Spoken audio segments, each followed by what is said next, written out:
अब जो नेक्स्ट आपके पास टॉपिक है वो है find the cofactor of a matrix. तो आपको किसी मैट्रिक्स का जो कोफैक्टर है वो कैसे निकालना है, हम उसके बारे में पढ़ेंगे। तो कोफैक्टर निकालने से पहले अभी हम लोग देखते हैं कि आपको ज़रूरत किस किस चीज़ की होती है। एक्चुअली में देखो, कोफैक्टर आपका क्या डिफाइन करता है। पहले मैंने आपको बताया था कि ये एलिमेंट है जो आपका, वहाँ पे जो आपका साइन होगा वो क्या होगा। तो आपने देखा था कि वो आपका प्लस या माइनस वो क्यों होता है, तो कोफैक्टर में हमें उसका जो जवाब है वो मिलेगा। तो सबसे पहले कोई आपसे पूछता है अगर कि a11 का कोफैक्टर क्या है, तो a11 का कोफैक्टर अगर आपको निकालना है तो ध्यान में रखना ये आपकी i की वैल्यू है और ये j की। तो आपको क्या करना होता है, -1 और इसकी पावर i प्लस में j और उसको मल्टीप्लाई करना होता है जो आपका माइनर होगा। माइनर कैसे होगा, थोड़ा सा उसके बारे में हम लोग देखते हैं। देखो, जब आप इसके अकॉर्डिंग आपका माइनर निकालोगे तो आपके पास क्या होगा, फर्स्ट रो और फर्स्ट कॉलम आपका जो है आप छोड़ दोगे। तो यहाँ पे जब आप कोफैक्टर निकालते हो आपको एक चीज का ध्यान रखना है कि जो आपकी आई और जे की वैल्यू होगी उसके अकॉर्डिंग जो आपका माइनर है वो आपको लेना होगा। तो देख सकते हैं, अगर मैं यहाँ पे मान लो कि आपका क्या है 1 2, अगर मैं यहाँ पे जो आपका i प्लस जे की वैल्यू को 1 2 कर देता हूँ 1 + 2, तो यहाँ पे जो आपका, अगर मैं इसको सोल्व करूँ तो इसकी पावर 3 हो गई। तो ये आपका क्या आएगा -1। और अगर आप जो माइनर है वो निकालते हो और उसको -1 से क्या करते हो, मल्टीप्लाई। तो यहाँ पे आप माइनर निकालोगे तो 1 2 है, तो आपको क्या करना पड़ेगा, 1 रिप्रेजेंट। देखो यहाँ से नंबर से ही आपको पता चल जाएगा कि आपको कौन सी रो को छोड़ना है और कौन से कॉलम को। तो आपको फर्स्ट रो को छोड़ना है और सेकंड कॉलम को। ऐसे ही मान लो कि अभी मैं इसको क्वेश्चन को सोल्व करेंगे तो ज्यादा डिटेल में समझ आएगा। मान लो कि आपको कोई पूछता है कि a22 को निकालने के लिए आपको कौन सी रो और कौन से कॉलम को छोड़ना है। तो सबसे पहले देखो 1 की पावर आपके पास क्या रहेगा, i प्लस जे, मतलब यहाँ पे i और j क्या है 2 + 2, ठीक है। तो ये हो जाएगा। और उसके बाद माइनर क्या होगा, यहाँ से आपको पता चल रहा है कि जो आपको सेकंड रो और सेकंड कॉलम को छोड़ना है। तो आपकी सेकंड रो और सेकंड जो आप सॉरी आपकी सेकंड रो और जो सेकंड कॉलम है वो ये है, सेकंड रो और सेकंड कॉलम। तो आपका जो माइनर होगा वो ये हो जाएगा। तो अभी हम एक क्वेश्चन है उसको सोल्व करते हैं कि कैसे जो आपका माइनर है वो चेंज होता है। तो सबसे पहला जो आपका एलिमेंट है कोफैक्टर ऑफ a11, इसके अक्रॉस में या इसके लिए हम देखते हैं a11 आपके पास क्या आएगा, a11 क्या आएगा, -1 की पावर 1 + 1। अब यहाँ पे देखो 1 + 1 आपका जो माइनर है ये क्या होगा 2 × 3। अब मैं यहाँ पे माइनर लिखता हूँ 2 2 1 3। और अब इसको अगर मैं सोल्व करूँ तो आपके पास क्या आएगा, ये आपका -1 है, 1 + 1 2 हो गया, 2 की पावर -1 की पावर 2।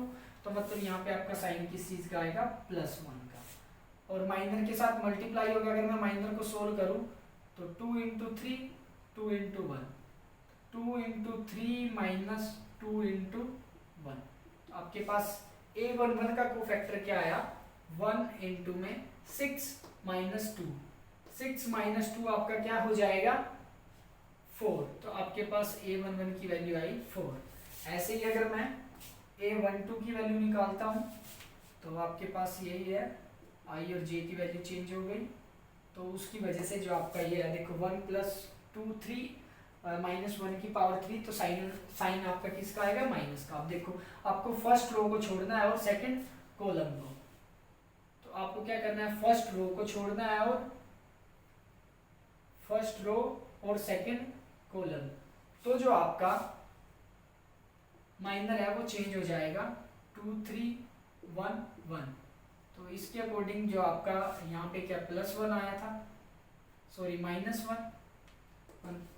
और अगर मैं इसके माइनर को सोल्व करूँ तो कितना आ जाएगा, 2 × 3 6 1 × 1 1।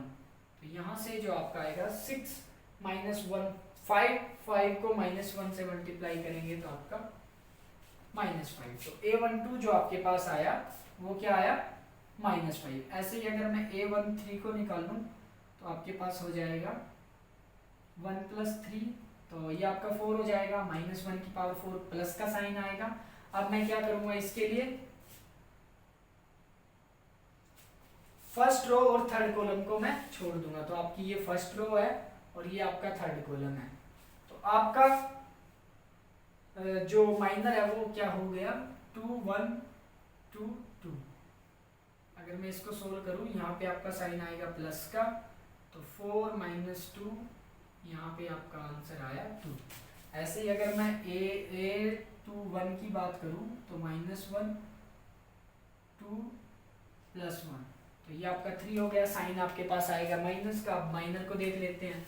अब यहाँ से जो आपका माइनर है वो क्या होगा, अगर मैं यहाँ से जो आपका माइनर है वो देखूं तो आपको क्या करना पड़ेगा, सेकंड रो और फर्स्ट कॉलम को आपको छोड़ना पड़ेगा।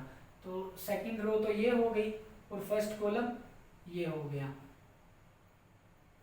तो उसके हिसाब से आपकी जो माइनर है वो ये भी 3 ये आपका माइनर होगा। अब अगर मैं इसको सोल्व करूं तो आपके पास क्या आएगा, यहाँ पे साइन आपका माइनस का, और माइनर को अगर मैं सोल्व करूं तो आपका 6 -6, तो ये आपका हो जाएगा 0। तो a21 की वैल्यू आपके पास क्या है, 0। ऐसे ही अगर मैं a22 की वैल्यू को सोल्व करता हूं तो आपके पास -1 2 + 2, यहाँ पे आपका क्या होगा, आपको सेकंड रो और सेकंड कॉलम को छोड़ना है। तो आपकी जो माइनर है उसकी वैल्यू आपके पास हो जाएगी 1 3 1 3, तो ये आपके पास होगा। तो अगर आप इसको सोल्व भी करते हो तो आपके पास आंसर आएगा 0। ऐसे ही अगर मैं 2 3 को सोल्व करता हूँ तो -1 2 + 3, और ये माइनर अब आपका क्या हो जाएगा, सेकंड रो और थर्ड कॉलम को आपको छोड़ना है। सेकंड रो को छोड़ दिया और थर्ड कॉलम को छोड़ दिया, तो अब आपका माइनर क्या होगा, 1 2 और 1 2। तो यहाँ से भी जो आपका कोफैक्टर आएगा a23 का वो 0 आएगा। अब उसके बाद ये a31 -1 3 + 1। अगर अब आपको क्या करना है, जो आपकी थर्ड रो है ये वाली, इसको छोड़ना है और फर्स्ट कॉलम को। तो आपका जो माइनर है वो हो जाएगा 2 2 3 1, ये आपका हो जाएगा। अगर मैं इसे सोल्व करूं तो आपके पास क्या होगा, 2 × 1 2 -2 × 3 मतलब 6। तो यहाँ पे आपका साइन क्या है, -1, और यहाँ से आपका आता है 2 और ये 6, तो आपका हो जाता है -1 और यहाँ से आपका -4। अब अगर मैं a32 की बात करूं तो आपका क्या होगा, आपको थर्ड रो और सेकंड कॉलम को छोड़ देना है, और यहाँ से जो आपका 1 है वो हो जाएगा 3 + 2। थोड़ा इनको जब आप माइनर निकालते हो तो थोड़ा सा ध्यान से निकालना, क्योंकि जो मिस्टेक के चांस होते हैं मैक्सिमम यहीं पे होते हैं।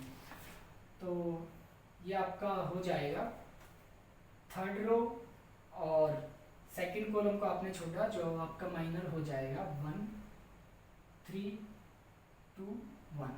अगर मैं इसे सोल्व करूं तो यहाँ से आपका साइन माइनस का आता है, और 1 × 1 1 2 × 3 6, तो यहाँ से जो आपका आंसर आता है वो आता है -5।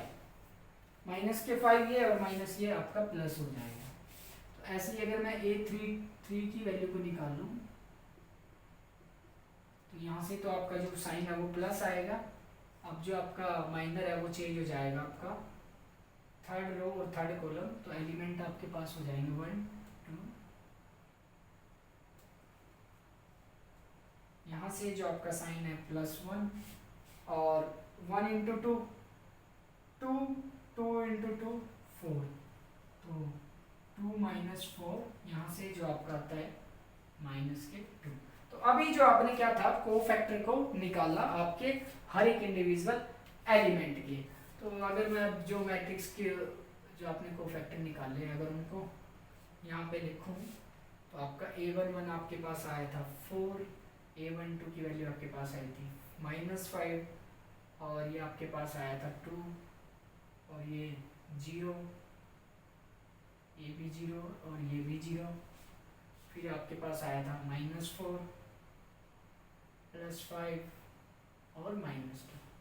तो आपके पास जो कोफैक्टर आए हैं इस मैट्रिक्स के वो आपके पास ये आए हैं। अब नेक्स्ट जो हमारा वीडियो है उसमें हम लोग देखेंगे कि जो हमारा एडजॉइंट है वो बचा हुआ था तो उसको हम लोग कैसे सोल्व करते हैं। थोड़ा एडजॉइंट निकालने से पहले हमें जो हमारा डिटर्मिनेंट है और कोफैक्टर है थोड़ा उसके रिलेशन के बारे में पता होना चाहिए। Thank you.